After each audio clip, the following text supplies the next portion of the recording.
میں آپ کو اپنا بتاؤں, میرے ماشاءاللہ ابھی تو یاد نہیں رہتا, 16-17 جو بھی ہے حساب کتاب, سوتےلے ووتےلے ملا کے تھوڑا سا کنفیوژن ہو جاتی ہے کہ ٹوٹل کتنے بن رہے ہیں.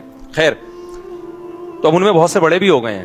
میں نے زندگی میں یعنی میرے 20 سال تو میرے خیال ہو گئے ہوں گے میرے جب سے بچے پیدا ہونا شروع ہوئے تھے. تو کچھ بچے شادی بھی ہوگی, میری بیٹیوں کی بھی شادی ہو گئی.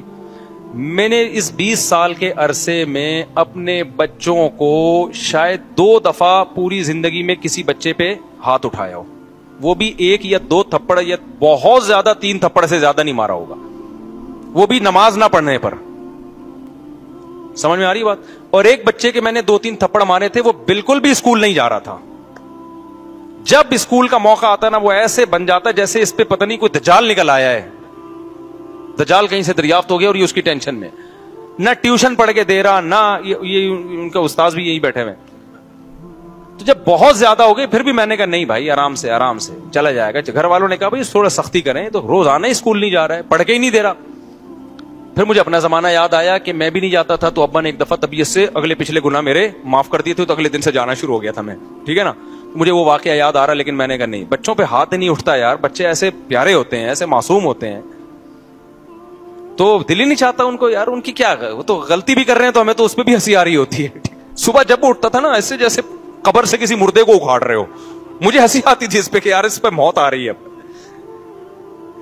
ادھر ابا کے بیانات ہو رہے ہیں, فجر کی نماز, تکبیر, اور بچے کی حالت کیا ہے, اس کو اٹھا رہے ہیں تو ایسے لگ رہا ہے جیسے پتہ نہیں اس کو یہ ہو رہا ہے میں ابا کے گھر میں پیدا کیوں ہو گیا کہ مجھے فجر پڑھنی پڑ رہی ہے.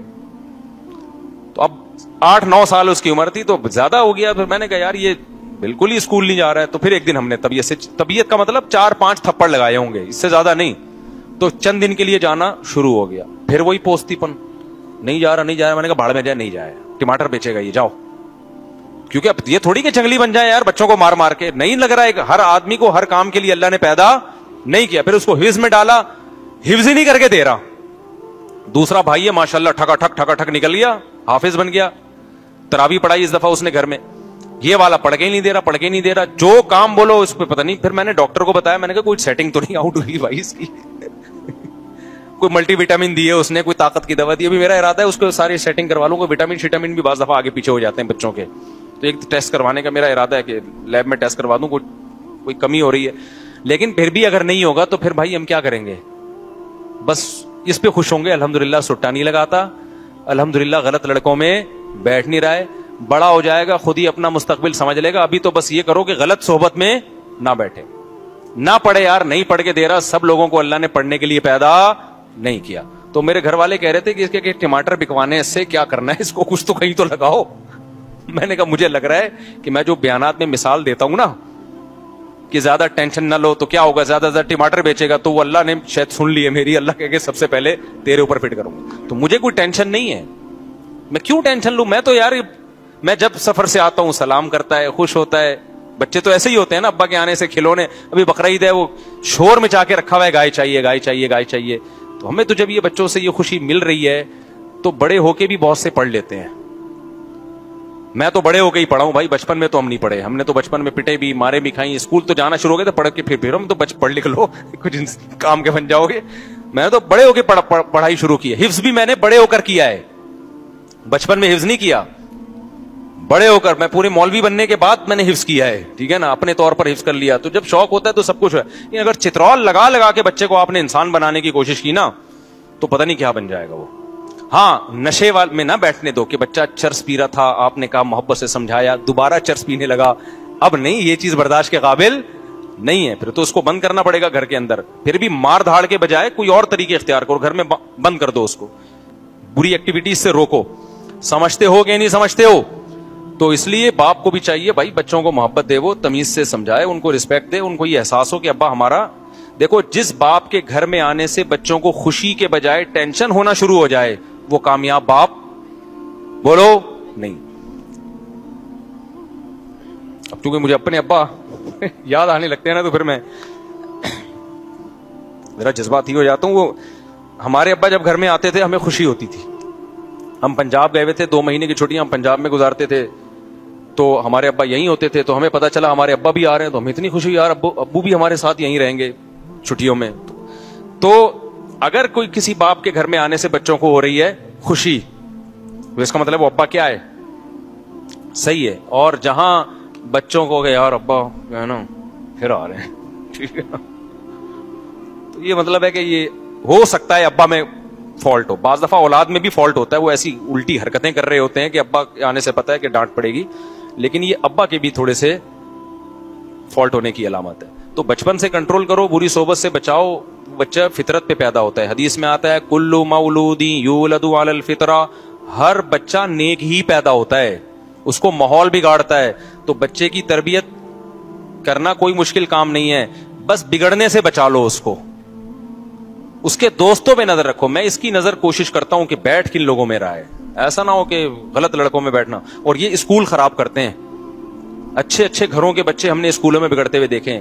اس لیے نہیں کہ اسکول ان کو بگاڑ رہا ہے, اس لیے کہ اسکول میں بعض دفعہ ان کی جو دوستیاں ہوتی ہیں وہ ایسے لڑکوں سے ہو جاتی ہیں, وہ لڑکے ان کو موبائل میں غلط چیزیں دکھا کے, نشہ اور یہ الٹی الٹی باتیں کر کے, ابے تمہارا ابا تو تمہیں کچھ کرنے نہیں دیتا, ابے تمہیں سینما گھر نہیں جانے دیتا, ابے تمہیں فلم نہیں دیکھنے دیتا. اس طرح کی باتیں نا دوست بچوں کو سکھا سکھا کے ماں باپ کے خلاف ورغلا رہے ہوتے ہیں.